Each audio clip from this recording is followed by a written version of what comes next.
औज़ुबिल्लाहि मिनश्शैतानिर्रजीम बिस्मिल्लाहिर्रहमानिर्रहीम रब्बि इश्रह ली सदरी व यस्सिर ली अमरी वहलुल उक़दतम मिन लिसानी यफ़क़हू क़ौली रब्बि ज़िदनी इल्मा। आमीन या रब्बुल आलमीन। अस्सलाम वालेकुम व्यूअर्स, आज हम जिस टॉपिक पर बात करने जा रहे हैं, अल्लाह ताला हमें उसका हक़ अदा करने की तौफ़ीक़ अता करे और हमसे कबूल कर ले इंशाअल्लाह। अल्लाह ने सभी नबियों में सबसे अफजल, सबसे आला और सबसे खूबसूरत आप सल्लल्लाहु अलैहि वसल्लम को पैदा फरमाया और आपको कुल्लिल आलमीन के लिए रसूल बनाया। आप सल्लल्लाहु अलैहि वसल्लम ने पैदा होने के चंद मिनट बाद ही दोनों हाथों पर सजदा रखकर और औंधे मुँह गिर कर सजदा किया था और दुनिया को बता दिया था कि मैं नमाज लेकर आया हूँ। आपकी पैदाइश के वक्त बाप का साया आप पर नहीं था। 6 साल की उम्र में माँ का साया भी चला गया। दादा ने अपनी कफ़ालत में लिया, लेकिन 8 साल की उम्र में वो भी फौत हो गए। आपके चचा ने फिर आपकी परवरिश की। वो चाहे आखिरी दम तक कुफर पर थे, लेकिन आप सल्लल्लाहु अलैहि वसल्लम का साथ आपने आखिरी दम तक दिया। इसीलिए आपको बहुत हिर्स थी कि वो ईमान ले आए। आप कहते थे, ए चचा, आप शहादत कहें ताकि कल क़यामत के दिन में आपके लिए सिफारिश कर सकूं।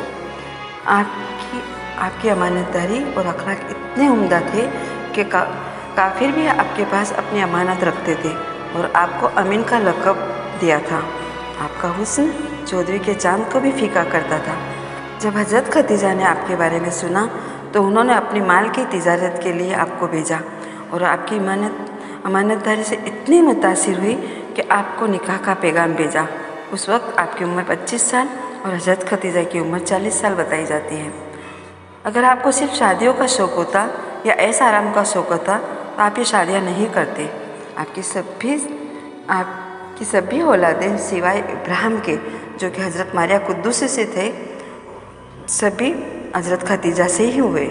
25 साल की ज़िंदगी आपने उन्हीं के साथ गुजारी। अपनी ज़िंदगी खूबसूरत अखलाक के साथ कैसे गुजारनी है। मियाँ बीबी का रिश्ता जो कि सबसे ज़्यादा नाजुक होता है। कुरान में किसी और रिश्ते के लिए इतनी आया नहीं उतरी, बल्कि इस रिश्ते के लिए सैकड़ों आयतें उतरी हैं। शोहर और बीवी के रिश्ते को कैसे निभाना है, ये आपने अपनी अमली ज़िंदगी में बताया। आपके घर में कई कई दिन का फाका होता था। क्या कोई बीवी इस हाल में रह सकती है?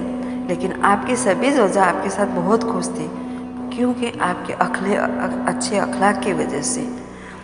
मेरे नबी की शादियाँ कोई शौकिया शादियाँ नहीं थी। आपने एक बार फरमाया था, लोगों सुन लो, मैंने जहाँ शादियाँ की, जहाँ बेटी दी, सब पहले आसमान से वही आती थी। आपकी सारी शादियाँ हज़रत खदीजा की वफ़ात के बाद ही हुई, जो कि रब के हुक्म से हुई और 50 से 60 साल की उम्र के दरमियान हुई और हिजरत के बाद। अल्लाह ने आपको कई मौजूज़ों के साथ दुनिया में भेजा था, लेकिन सबसे बड़ा मौजूज़ा कुरान का था, जिसके मुताबिक ही आपने अपनी ज़िंदगी गुजारी। आपकी शादियाँ ज़िंदगी सिखाने की शादियाँ थी। अम्मी आयशा कहती थी, आप चलता फिरता कुरान थे। मेरी नबी ने कुल 11 शादियाँ की। हर किस्म की औरत के साथ शादी की, ख़ानदान में, बिरादरी में और बिरादरी से बाहर। ख़ानदान में कुरैश में आपकी बीवियाँ थी हज़रत आयशा, हज़रत हफ्सा, हज़रत ज़ैनब और हज़रत उम्मे हबीबा, सब कुरैश से थी। उसके बाद बिरादरी में हज़रत मैमुना और हज़रत ज़ुवैरिया। बिरादरी से बाहर हज़रत सफ़िया, जो कि यहूद की बेटी थी। आपने हर नस्ल की औरत से भी शादी की। आप अपने से मालदार हज़रत खदीजा, अपने बराबर उम्मे सलमा, उम्मे हबीबा, अपने से कम ज़ुवैरिया और शफ़िया, उम्र से बड़ी हज़रत खदीजा, उम्र के साथ हज़रत सौदा, उम्र से कम हज़रत आयशा, बेवा से शादी की हज़रत खदीजा से, तलाक़ याफ्ता हज़रत ज़ैनब, कंवारी हज़रत आयशा और हज़रत हफ्सा, तेज़ मिजाज हज़रत हफ्सा, जो कि हज़रत उमर की बेटी थी, उनके साथ भी ज़िंदगी गुजार कर बताई।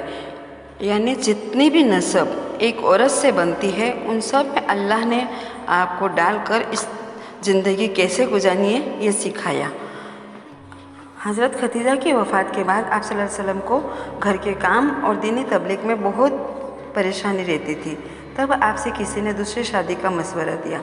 उस वक्त عرب کے کلچر میں ایک سے زیادہ یعنی کئی شادیاں کی جاتی تھیں اور لونڈیاں بھی رکھی جاتی تھیں۔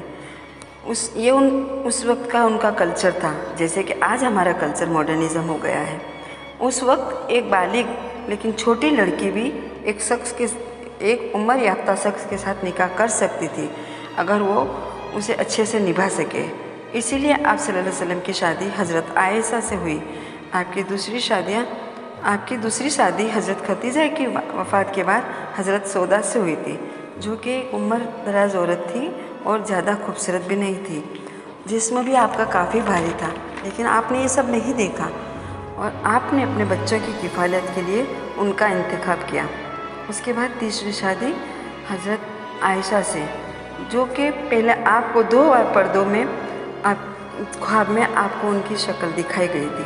اس کے بعد آپ صلی اللہ علیہ وسلم نے پیغام بھیجا اور حضرت عائشہ سے آپ کی شادی 6 سال کی عمر میں ہوئی اور بالغ ہونے پر ہجرت کے بعد 9 سال کی عمر میں آپ کی رخصتی ہوئی۔ اس میں بھی اللہ کی حکمت تھی کہ کوئی ایسی لڑکی آپ کے نکاح میں آئے جو بچپن سے آپ کے ساتھ رہے اور جو علم میں بھی ماہر ہو۔ اللہ تعالیٰ یہ بتانا چاہتے تھے کہ اس طرح کا بھی رشتہ ہو سکتا ہے، کیونکہ عورت میں کوئی نبیاں نہیں ہو سکتی اور آپ صلی اللہ علیہ وسلم کے بعد نبوت نہیں ہونی تھی۔ اللہ چاہتے تھے کہ نبی کی بیوی ایسی ہو جو نبی کی کسٹڈی میں بڑھے اور جن پر باہر کا کوئی اثر نہ ہو اور وہ نبوت کا کام آگے پھیلا سکے۔ کہا جاتا ہے کہ آدھا علم حضرت عائشہ رضی اللہ عنہ سے پھیلا۔ آپ کی وفات کے بعد دور دور سے لوگ آپ کے پاس علم سیکھنے کے لیے آتے تھے اور بہت زیادہ سینکڑوں حدیثیں حضرت عائشہ سے ہی ملتی ہے، اور آپ کی گھریلو زندگی کو آپ سے اچھی طرح اور کون بتا سکتا تھا۔ انشاءاللہ اللہ تعالیٰ ہمارا یہ سیکھنا اور سکھانا قبول کر لے، آمین یا رب العالمین۔ آج ہم جس طرح کی غلط فہمیوں میں پل رہے ہیں اور جس طرح کی وسوسے ہمارے دلوں میں ہیں، اللہ تعالیٰ انہیں دور فرمائے اور ہمیں علم کو سیکھ کر، دین کو سیکھ کر سیکھنے والا بنا دے، قرآن کو سیکھنے والا بنا دے۔ تو ملتے ہیں علم کے اس سفر میں، جڑے رہیے آپ میرے ساتھ۔ ملتے ہیں ایک نئے ٹاپک کے ساتھ اور جانیں گے قرآن کے ذریعے اور حدیث کے ذریعے اپنے رب کو پہچانیں گے، آپ صلی اللہ علیہ وسلم کی زندگی کو سیکھنے کی کوشش کریں گے انشاءاللہ۔ یا اللہ ہمارا قرآن کو سیکھنا اور سکھانا قبول کر لے اور ہمیں اپنے ماں باپ کے لیے صدقہ جاریہ بنا دے، آمین یا رب العالمین۔ اگر آپ کو میری یہ باتیں پسند آتی ہو تو آپ اسے شیئر ضرور کریں، کیونکہ دین کو سکھانا بھی ایک صدقہ جاریہ ہے۔ اس کو اگر کوئی ایک بھی یہ بات کو سمجھ لیتا ہے تو اللہ تعالیٰ ہمارے لیے وہ قبول کر لیتا ہے۔ جزاک اللہ خیرا۔